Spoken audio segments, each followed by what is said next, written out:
We industrialized animal agriculture. We didn't industrialize plant-based meat. And as a result, large-scale manufacturing of plant-based meat has not been explored to the degree necessary in order to really bring the industry to the modern day.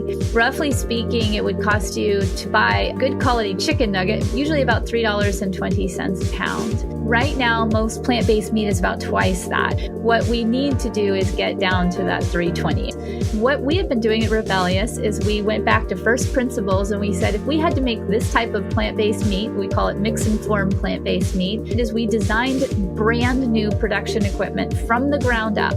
We basically said, how would this look if we were doing it the right way? And then we built that new system, the Mach 1 production system. And that's how we started the very first step of industrializing the production of plant-based meat. Welcome to Mindful Businesses, presented by Sarani, and I'm your host, Vidya Iyer. In our podcast, we bring to you brands that are mindful in their practices and processes. A mindful business adopts and employs sustainable social, economic, and environmental practices. Today, we talk with Christie Lagally, CEO of Rebellyous Foods. No harm, no foul. She joins us from Seattle, Washington. Welcome, Christie. Thank you. Thanks so much for having me. With the conversations about climate change, with President Biden signing the Inflation Reduction Act, amongst other things, it has strict goals and targets and guidelines to reduce impact on our environment. In John Doerr's latest book, Speed and Scale, he states that food contributes to about 15% of all the greenhouse gases. What percent of that is caused by raising livestock and meat consumption? There are a lot of different metrics by which we can measure the impact of climate change because of the food industry in general. I believe the actual metric was about 14.5% of climate emissions actually could be tied back to animal agriculture specifically. So it might be a slightly different metric than the one you just mentioned. But it is a significant amount regardless. And it isn't the only impact that we see from industrial animal agriculture. Obviously, we see other impacts like pollution of waterways, runoff of nitrates and fertilizers and things like that for products that are plants that are grown to feed animal in the animal agriculture industry. And of course, use of antibiotics. So there's a lot of other fallout besides just climate change. I think the key word is industrial. Yes. Because mankind has obviously been eating meat from the very beginning.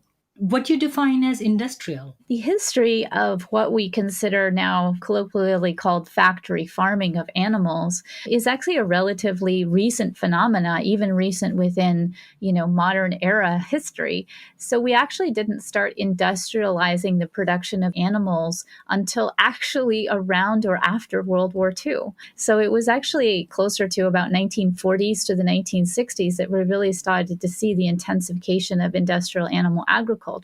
There obviously was meat processing, there were animal raising, there was obviously farms and small farms and operations prior to 1940 and even prior to 1920, but there wasn't the kind and scale that we see today, that it's very, very different. What changed and what happened in the 1940s? What changed is really the Industrial Revolution. So when we look at CO2 emissions in the atmosphere, we often point them back to really the mid-1800s and then really spiking up at around the 1920s to the 1940s when we really start to see CO2 and other related methane emissions start to really turn the curve for climate emissions and then even the temperature of the atmosphere or temperature of the earth.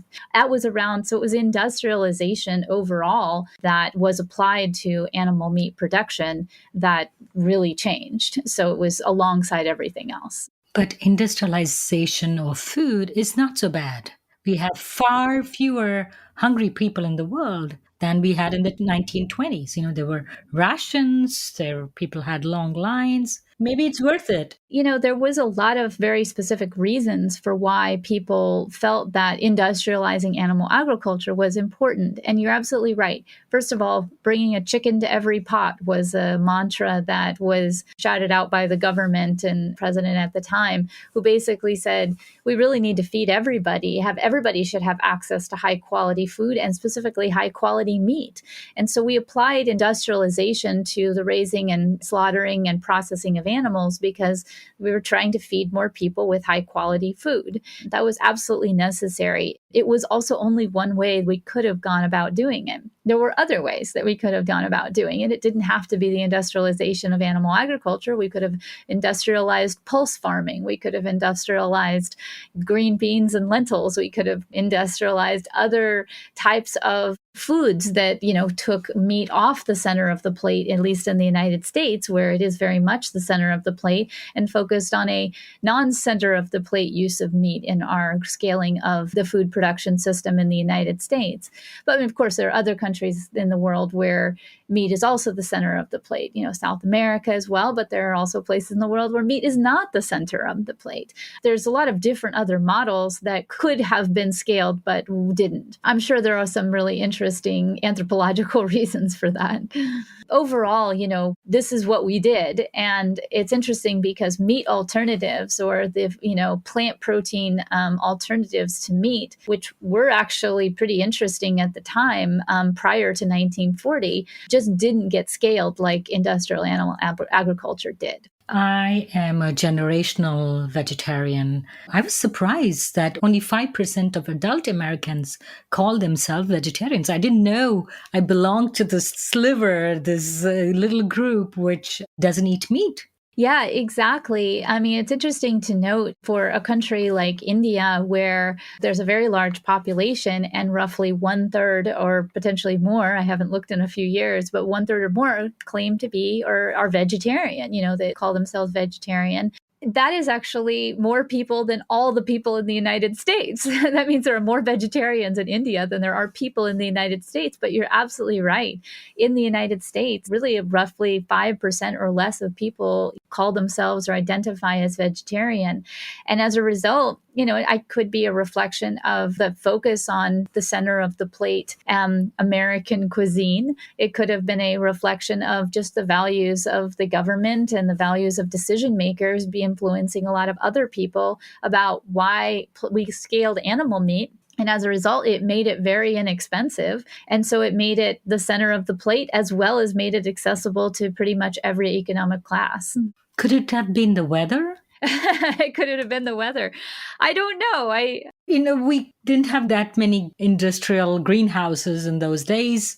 You need the meat. As some of my meat-eating friends say, in winter, I need to eat meat. So it could have been the weather. There's no scientific basis to my claim, but maybe people felt that they need the fat. Perhaps. I mean, I think there's the individual person's choice, and then there's the societal choice about what is our norms. If you go to a restaurant in the United States in 1975, you're not going to find a vegetarian option. Were people not vegetarian because they weren't buying those options, if they even were there, or were they just not any options, so they gave up? The resistance to vegetarianism and veganism in the United States has been very strong. The desire not to accommodate those particular food groups is still largely the norm. However, it's changed a lot in the last 10 years, and it's changed a lot in the last 20 years. And I myself have been a vegan for about 27 years. And as a result, I've seen it go from just largely unavailable to somewhat available in certain places in the United States. Now, I can still travel easily to a new place in the United States and find no vegetarian or vegan options, but it's less and less common than it was when it was the 1990s, right? As a traditional vegetarian, we are taught or intuitively know how to balance our meal. Mm-hmm. And I actually caution my meat-eating friends from just giving up meat and going all vegan or vegetarian, because it's not just that you're eating plants or plant-based things. There is a whole nutritional balance which is important. Yeah, and I think that that nutritional balance is true no matter what you eat. So if you are eating a lot of meat and you're not getting a lot of greens, you're not getting a lot of tomatoes, you're not getting lentils and pulses and fiber and things like that, which obviously makes up even the majority of foods. I mean, there are thousands of foods we can eat. Why is the bodies of chickens, pigs, and cows so outsized in the menus of so many of our menus, so to speak, when other things are just as important? As generational vegetarians in different parts of the world know that humans can live incredibly successfully, if not even more successfully, without eating meat. But a balanced diet is going to be necessary whether you eat meat or not eat meat. And as a result, it becomes kind of the same attention to detail should be applied. I once met a man who told me he only ate meat. And he was serious. He only ate meat.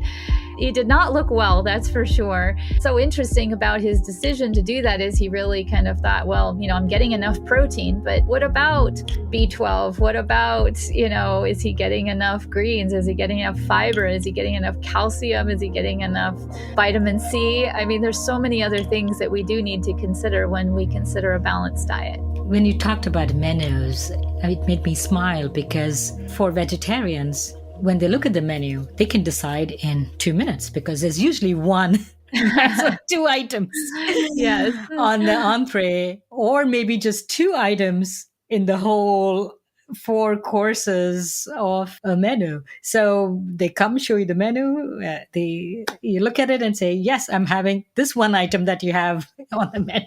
I find myself, gravitating to restaurants that obviously have that traditional non-center of the plate use of meat. There's a wonderful restaurant by my house called the Everest Kitchen, which is both Himalayan and Indian cuisine. Their menu is like largely default vegetarian. And then, of course, they've got meat products as well.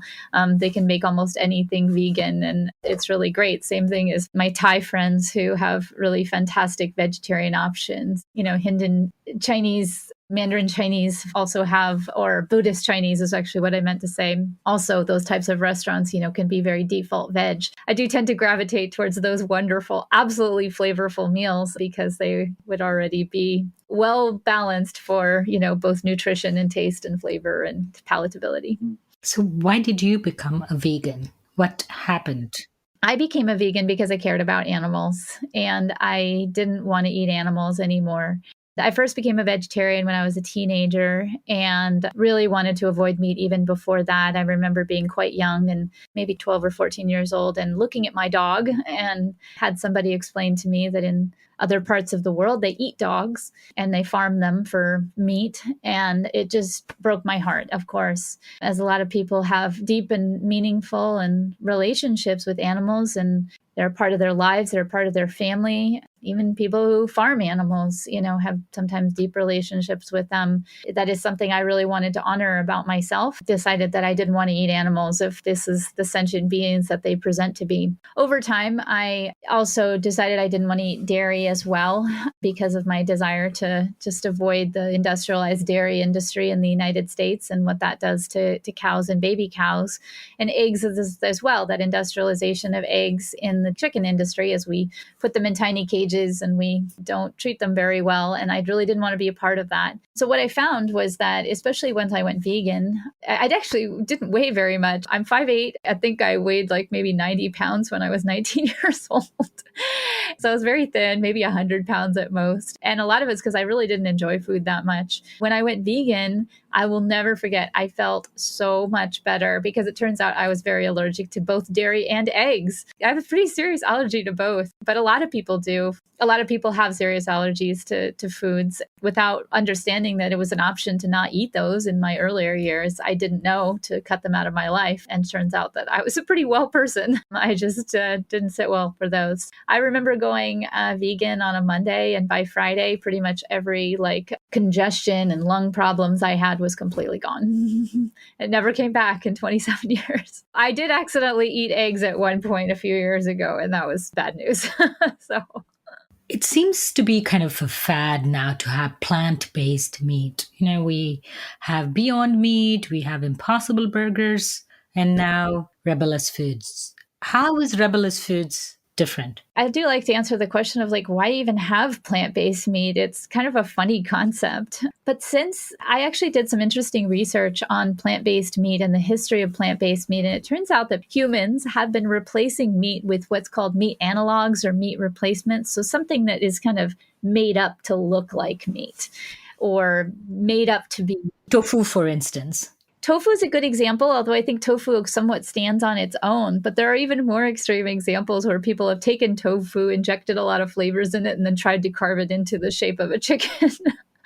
There's a couple of other earlier versions of tofu that were called dofu with a D, and some earlier versions of Indo-Chinese cuisine that had other versions of like kind of semi-made tofu that were also created to try to look like meat. Like the recorded history of plant-based meat actually goes back about 2,000 years, because we've known for a very long time as humans that meat has some detrimental health effects. And so people were trying to find ways to allow people not to eat meat.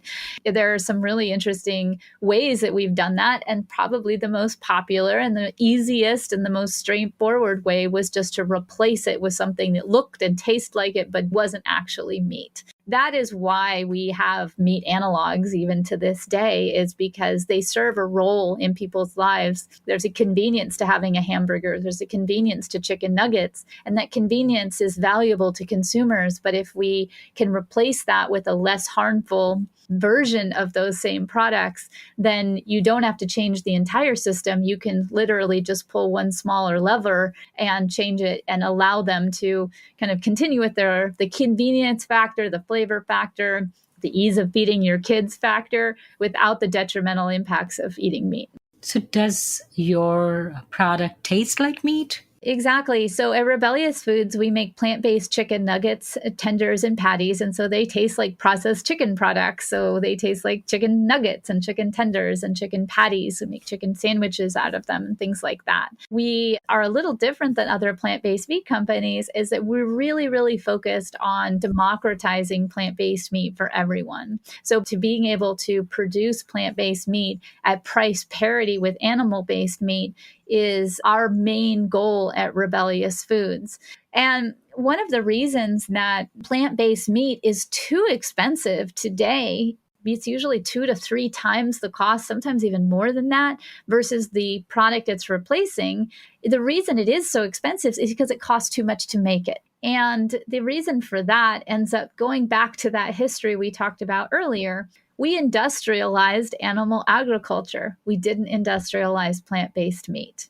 And as a result, large-scale manufacturing of plant-based meat has not been explored to the degree necessary in order to really bring the industry to the modern day. We make a lot of plant-based meat the same way we make things in our kitchen, just batch processing and trying to mix things together, kind of hoping for the best. That is not a good way to make plant-based meat, and it certainly doesn't replicate the size, scale, modernization of the 108 billion pounds of animal meat production in the United States alone. What Rebellyous has been doing behind the scenes, our company name is actually Seattle Food Tech. Behind the scenes, we have kind of a corporate company called Seattle Food Tech, and then we sell under the name Rebellyous Foods.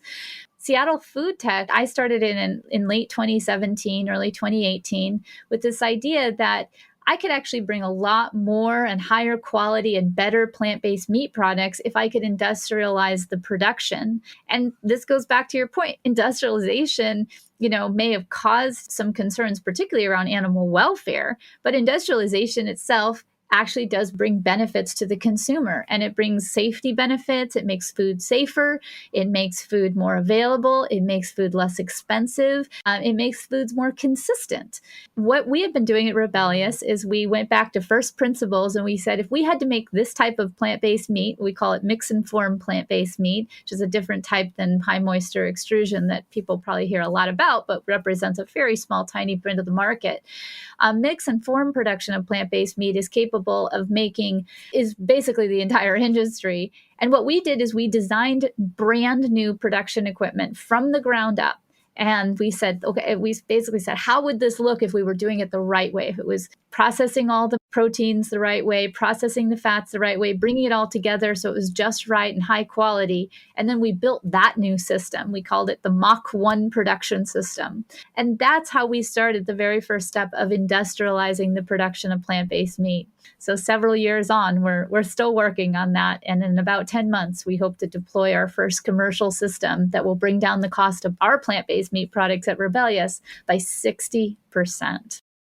So, say you have your traditional chicken nuggets, a good quality one at that, and you have chicken nuggets made by your competitors and yours. How much would it cost me to buy theirs and yours? Roughly speaking, it would cost you to buy a good quality chicken nugget made out of a chicken, usually about $3.20 a pound. Right now, most plant-based meat is about twice that. It's about $6-ish a pound, sometimes as low as $5.50 a pound. So it's quite a lot more. And even Rebellyous is selling our products closer to that $5.50 a pound range.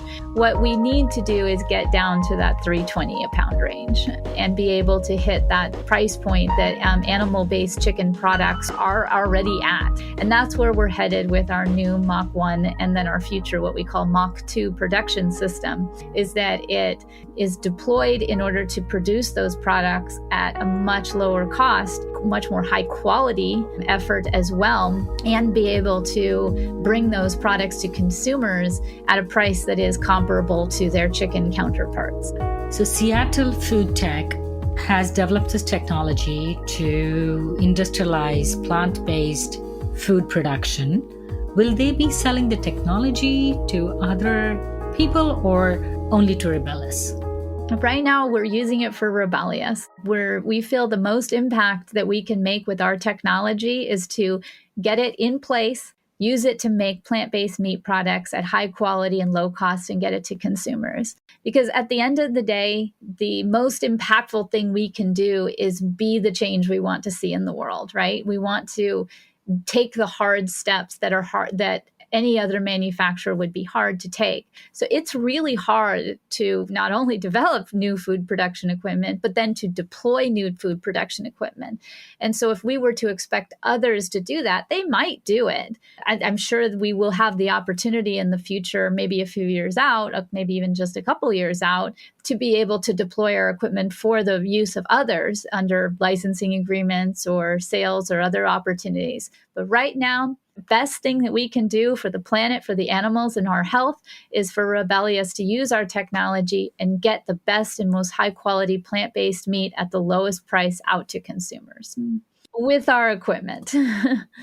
But how will you convince the consumers to switch? Yeah, that's a great question. So there's a lot of different ways that we can approach it. Rebellyous serves two different markets. First of all, we sell into what's called the mainstream CPG market, where we sell our products into Safeway, Albertsons, those types, Whole Foods, Sprouts, those types of places where people do their everyday shopping. And the first thing we can do is, have a good quality product. So they get to try it, they like it, they come back. The second thing is that they try it again and they find that the quality is good both times. So they come to trust the brand. That's important.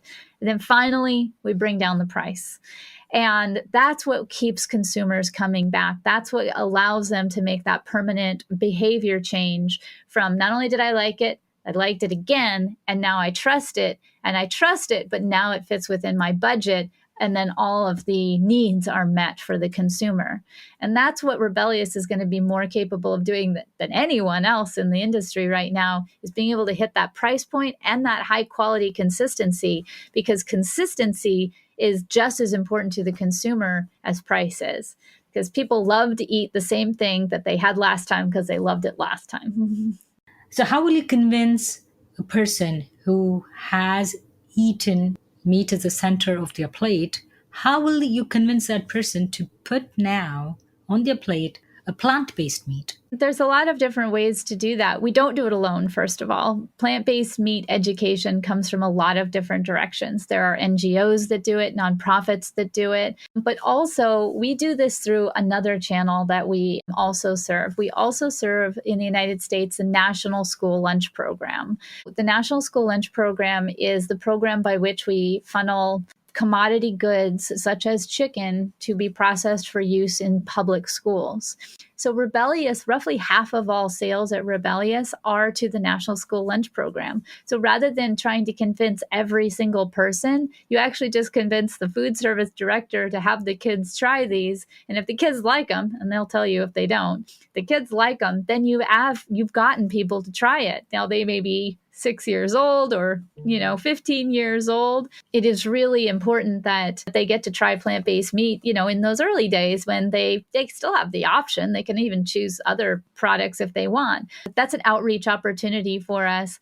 But it's not just that. A lot of schools choose plant-based because they want to make a conscious decision about their impact on the environment. Kids are learning this in school. They're learning about climate change, and they're learning about impact even to animals, and learning about their own human health. It's well understood that eating less meat is better for your health. We've known that for hundreds of years.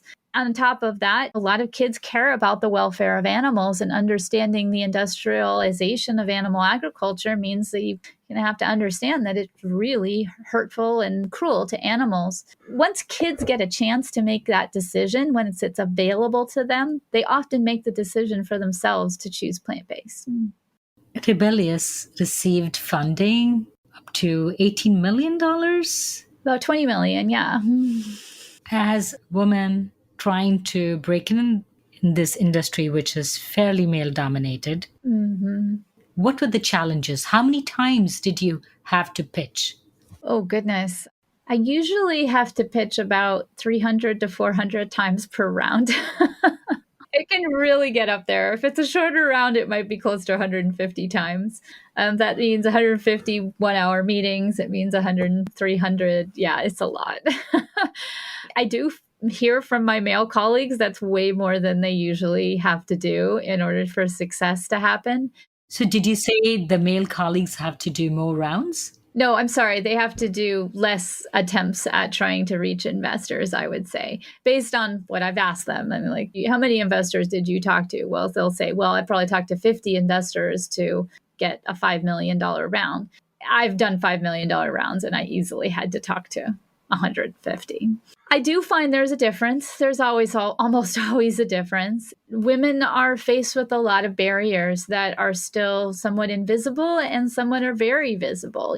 Women often don't even approach really ambitious entrepreneurial efforts because they are constrained by other parts of their lives, whether that be intensive caretaking or unexpected motherhood or things like that may have not even been their choice. It's one of the reasons that having good public policy around paid family leave and things like that are so important to the health of our economy, because when women are able to make some choices that are right for them, and maybe being a mom is right for them, and that's fantastic. But when they're allowed to make that choice, then you have a situation where women can really succeed in an economy that may not have originally been designed for them, but ultimately can be beneficial for them long term. Sometimes blatant sexism. I have 2 bachelor's degrees and a master's degree in mechanical engineering. I had 15 years of mechanical engineering experience and 5 patents in manufacturing technology and tool development. And I can't tell you how many investors in the early days would say, "Oh, this is a great idea. We love the idea for the company, but I just don't know if you're the right person to lead it." And I was like, what would be the right person to lead it? Maybe somebody who doesn't have an X chromosome. Exactly. Like, how many more credentials did I need in order to be the right person to lead it? But, sometimes these things are just unbiased, and sometimes you just have to really just be conscious of knowing those things are out there, calling them out when necessary, ignoring them when necessary, and moving on, going around people when necessary. I think that's probably one of the best skills I ever developed is, this person doesn't work, try a different one. There's almost 8 billion people on the planet. I'm sure they could ask someone else. That's important, because the more we challenge it rather than accept it, then we can start to make headway. But it does get kind of exhausting after a while to feel like you're fighting upstream all the time with so many conversations with investors who don't necessarily believe in you just because you have just as good a credentials as somebody who is male. If you had to offer one piece of advice or learning that you, as a female entrepreneur pitching, what would you convey? I would say that you have to be ready to try again, or even think about it as iterate, is that you're never going to hit it once the first time. You're never going to get everything you need the first time, probably not the second time, the third time. And this is good advice for startups. It's good advice for starting a company. It's good advice for advocacy.